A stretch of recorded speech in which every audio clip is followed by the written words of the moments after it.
আসসালামু আলাইকুম ওয়া রাহমাতুল্লাহি ওয়া বারাকাতুহু। আমি অল ইন্ডিয়া মজলিসে ইত্তেহাদুল মুসলিমিনের নদিয়া জেলার প্রেসিডেন্ট আরিক আখের।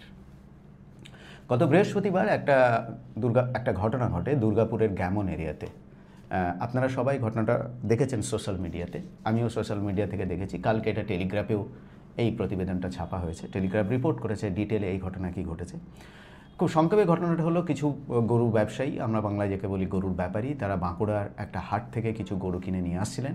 বিজেপির কর্মী এবং সমর্থকরা সেই গাড়িটাকে আটকায় এবং এই যে গরুর ব্যাপারী ছিল তাদেরকে নামিয়ে তাদের হাতে দড়ি বেঁধে তাদেরকে মারধর করে, জোর করে জয় শ্রীরাম বলে, তাদেরকে কান ধরে উঠবস করিয়ে, তাদেরকে হিউমিলিয়েট করে, মানে তাদের কারো দু একজন বেশ বয়স্ক মানুষ, তাদের দাড়ি ছিল, তাদের দাড়ি ধরে টেনে তাদেরকে লাঠি দিয়ে মেরে, সব ভিডিও আছে, সব সোশ্যাল মিডিয়াতে ভিডিওগুলো ঘুরে বেড়াচ্ছে।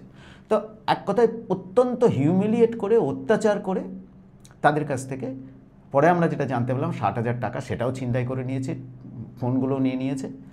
এই ঘটনা ঘটেছে, এটা টেলিগ্রাফ রিপোর্ট করেছে।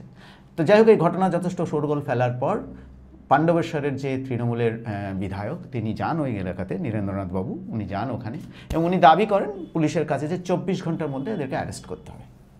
24 ঘন্টার মধ্যে পুলিশ অ্যাকশনে নিয়েছে, দুজনকে অ্যারেস্ট করেছে। কিন্তু সবথেকে ইন্টারেস্টিং কিছু প্রশ্ন হচ্ছে যে টেলিগ্রাফও যেটা বলেছে সেটা হলো যে এই ঘটনাটা যখন ঘটে, এবং এটা 1-2 মিনিটের জন্য ঘটেনি, এই টোটাল ঘটনাটা প্রবাবলি 45 মিনিটস, 1 ঘন্টা ধরে ঘটেছে। এই যে ঘটনাটা ঘটেছে যে এরিয়া, সেখান থেকে কিন্তু থানার দূরত্ব মাত্র 200 মিটার। আমি বলছি না, এটা বলছে হচ্ছে টেলিগ্রাফ পেপার, ঠিক আছে, যে এই ঘটনা যেখান থেকে ঘটছে সেখান থেকে থানার দূরত্ব 200 মিটার। আমার প্রশ্ন প্রশাসনের ক্ষেত্রে, আপনারা এতক্ষণ ধরে এই ঘটনাটা ঘটছিল, আপনারা শুনতে পাননি? কেন, কি হয়েছিল? যাই হোক, এটা একটা বিশাল বড় প্রশ্ন ছিল। 1 নম্বর, এটা একটা বড় প্রশ্ন। দ্বিতীয় প্রশ্ন, এই যে দুজনকে ধরা হয়েছে, কিন্তু মূল যে চক্রী সে কিন্তু অ্যারেস্ট হয়নি। এই ঘটনা যে ঘটিয়েছে, সেই যে বিজেপি যুব মোর্চার লিডার, সেই যে বীরপুঙ্গব, সেই যে বানর সেনার নেতা, সে কিন্তু অ্যারেস্ট হয়নি। আজকে এই ঘটনা ঘটার পর এখনও অবধি, এই ভিডিও আমি করা অবধি পর্যন্ত আমার কাছে যা রিপোর্ট আছে, এখনও সে অ্যারেস্ট হয়নি। কিন্তু একে অ্যারেস্ট কেন করা দরকার? কেন আমরা বলছি একে অ্যারেস্ট করা দরকার? আপনার যদি একটা ভিডিও শোনেন,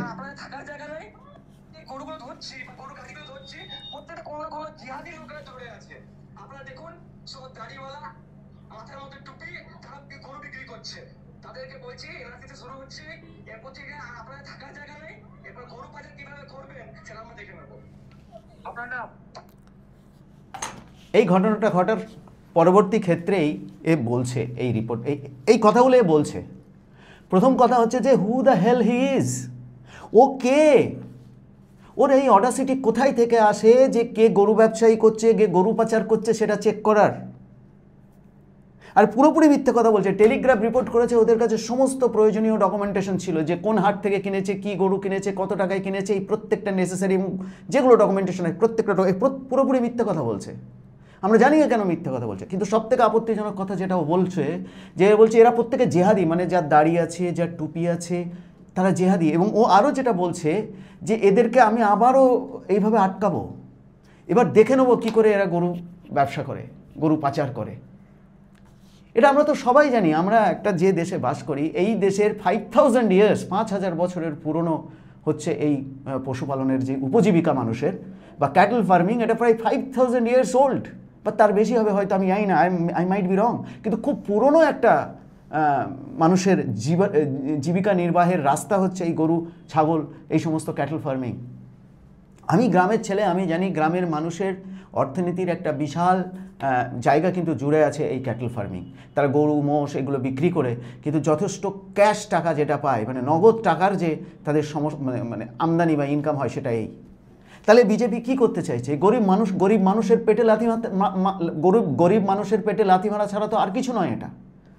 ওরা শুধু গরিব মানুষকে নিয়েই ওদের অত্যাচার। আজকে যে মানুষগুলো দিল্লিতে কাজ করতে গেছে, পরিযায়ী শ্রমিক, তারা কেন গেছে? তারা তো একটু ভালো জীবনের জন্য, ভালো জীবনও নয়, তারা সেখানে এমন কিছু ভালো জীবন, লাক্সারিয়াস লাইফ লিড মানে বাঁচে না। তারা নিজের সন্তানের মুখে দুটো ভাত, নিজের বৃদ্ধ বাবা মার মুখে দুটো ভাত তুলে দেওয়ার জন্য তারা দিনের পর দিন, বছরের পর বছর ওই দিল্লিতে গিয়ে থাকে। আজকে তাদেরকে তোমরা মেরে তাড়িয়ে দিচ্ছ। স্ক্রলে একটা রিপোর্ট এসছে যে দিল্লির একটা জিন্স বাজার, একটা বাজারে, সেখানে উত্তরপ্রদেশ থেকে মুসলিম ব্যবসায়ীরা আসতো, তারা জিন্সের বিজনেস করতো। ওখানকার এমএলএ, বিজেপির এমএলএ, তাদেরকে রোহিঙ্গা বলে বদনাম করিয়ে সেই প্রত্যেকটা কর্মী, যারা জিন্স সেলাই করার কর্মী, গরিব মানুষ যারা উত্তরপ্রদেশের বিভিন্ন শহর থেকে এসেছিল বা গ্রাম থেকে এসেছিল, তারা সবার সমস্ত ব্যবসা মাটি করে তাদের সবাইকে বাড়ি পাঠিয়ে দিয়েছে। আর আজকে গরিব মানুষ, বাংলার গরিব মানুষ, তারা দুটো গরু বাছুর বিক্রি করে, আমদানি করে, এদিককার জিনিস এখানে নিয়ে এসে ওখানে বেচে। আরে ভাই, সব এই যে গরুর ব্যাপারীদের যে সারা জীবনের ব্যবসা, তারা কি করে? গ্রাম থেকে গরু কিনে বা হাট থেকে গরু কিনে এনে গ্রামে বেচে, গ্রাম থেকে গরু কিনে নিয়ে এসে হাটে বেচে। এই যে ব্যবসা, এই ব্যবসাটাকে ওরা বন্ধ করতে চায়। এদের অ্যাকচুয়াল লক্ষ্য হচ্ছে কি করে গরিব মানুষের পেটে লাথি মারবো। সেই জন্য এই ছেলেটাকে ধরা দরকার। আমার অ্যাডমিনিস্ট্রেশনের কাছে অনুরোধ যে এই অন্যায়টা করেছে, ওর বিন্দুমাত্র রিমর্স নেই, ওর কোনো কি বলবো, ওর কোনো অনুশোচনা নেই, কোনো আত্মগ্লানি নেই, তাহলে ও কিন্তু আবার করবে, এটা ওয়ার্নিং দিচ্ছে। তাই একে ধরতে হবে। 3 নম্বর কথা হচ্ছে যে প্রশাসনের কাছে আমার অনুরোধ যে দেখুন, এটা কিন্তু দিল্লি, বিহার বা উত্তরপ্রদেশ নয়। 2021 সালের বিধানসভা ইলেকশনে পশ্চিমবাংলার সাধারণ মানুষ, হিন্দু মুসলমান সবাই 2 হাত ভরে মমতা ব্যানার্জিকে ভোট দিয়েছেন, বিশেষ করে মুসলমান সম্প্রদায়।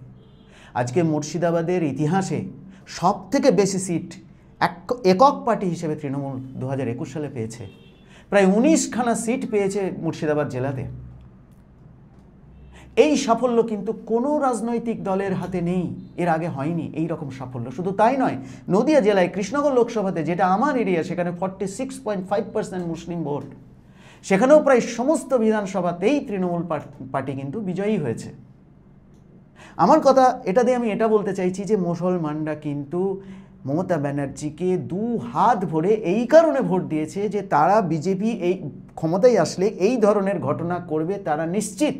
মুসলমানরা এটা নিশ্চিত যে যেই বিজেপি ক্ষমতায় আসবে, ওরা মুসলমানদের ওপর এই ধরনের অত্যাচার, তাদেরকে হিউমিলিয়েট করা, তাদের পেটে লাথি মারা, তাদের রুজি রোজগার বন্ধ করা, তাদেরকে জিহাদি বলা, বাংলাদেশি বলা, রোহিঙ্গা বলা, পাকিস্তানি বলা, পুশব্যাক করা, এই প্রত্যেকটা হিউমিলিয়েশনের ঘটনা বিজেপি ঘটাবে বলেই মমতা ব্যানার্জিকে কিন্তু মুসলমানরা 2 হাত ভরে ভোট দিয়েছে।